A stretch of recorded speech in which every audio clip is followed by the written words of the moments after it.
સ્થાનિક સ્વરાજની ચૂંટણીઓમાં અપેક્ષા મુજબના પરિણામો નહીં પરંતુ અતિશય અપેક્ષાથી વિરુદ્ધ પરિણામો આવ્યા. અંગ્રેજો પણ આવું જ કરતા હતા, એનું શાસન સલામત ન રહ્યું, ના કંસનું શાસન સલામત રહ્યું.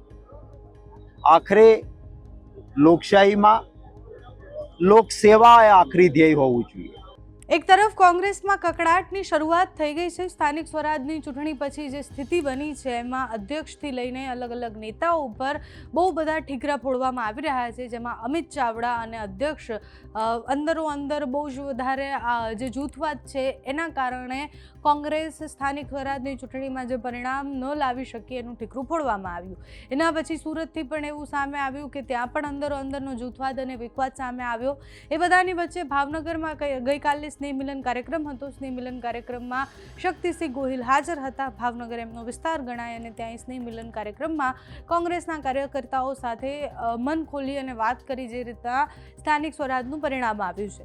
એના પછી પત્રકારો સાથે પણ એમણે વાત કરી. પત્રકારો સાથે વાત કરતા એમણે એવું કહ્યું કે જે અપેક્ષિત પરિણામ હતું એનાથી પણ ખૂબ ખરાબ પરિણામ આવ્યું છે અને એના ઉપર અમે મંથન તો કરી રહ્યા છીએ. જ્યાં પણ ત્રુટિ હશે બધું જ જોઈશું, પણ જે ભારતીય જનતા પાર્ટી અને જેને એવું લાગે છે કે એ આવા ને આવા પરિણામ લાવશે તો એમણે અંગ્રેજો સાથે અને સાથે જ જેવું કહેવાય કે રાવણ સાથે સરખાવીને એવું કહ્યું કે લાંબા સમય સુધી એવા લોકોના રાજ રહેતા નથી જે તાનાશાહ હોય છે.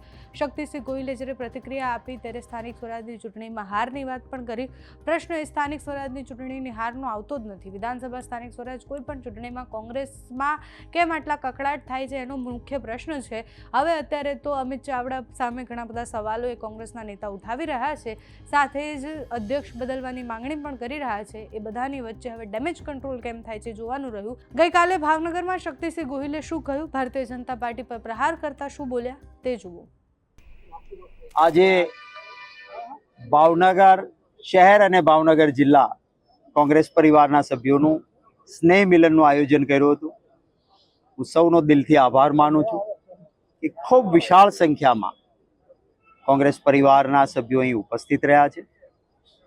ખાસ કરીને સ્થાનિક સ્વરાજની ચૂંટણીઓમાં અપેક્ષા મુજબના પરિણામો નહીં પરંતુ અતિશય અપેક્ષાથી વિરુદ્ધ પરિણામો આવ્યા બાદ કોંગ્રેસના કાર્યકર્તાઓ માટે માત્ર ચૂંટણી લડીને જીતી જવું એ જ નહીં, સત્તાની માટે જ સંઘર્ષ નહીં, સેવાની સાધના સાથે કામ કરતા રહેવાનો સંદેશ અહીંથી એક ઊભો થયો છે.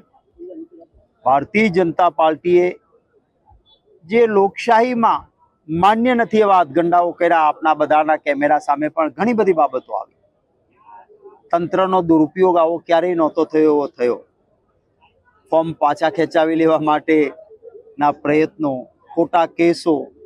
આજે પણ એક વડોદરામાં કોર્પોરેટર અમારા એને જેલમાં નાખવામાં આવ્યા. ખેર, આવા અત્યાચારો કે આવા પ્રકારની પદ્ધતિથી ઇતિહાસ સાક્ષી છે.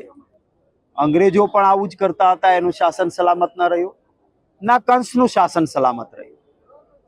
આખરે લોકશાહીમાં લોકસેવા એ આખરી ધ્યેય હોવું જોઈએ. સત્તા મળે તો સેવાની સાધના કરવી જોઈએ. સત્તા મળે તો બાકીનો અવાજ દબાવીને અન્યાયી ગેરકાયદેસર રીતે તંત્રના દુરુપયોગ આ ન થવા જોઈએ. હું આશા રાખું છું કે ભારતીય જનતા પાર્ટી પણ જે ગુજરાતની ઉચ્ચતમ પ્રણાલિકાઓ અને પરંપરાઓ છે એને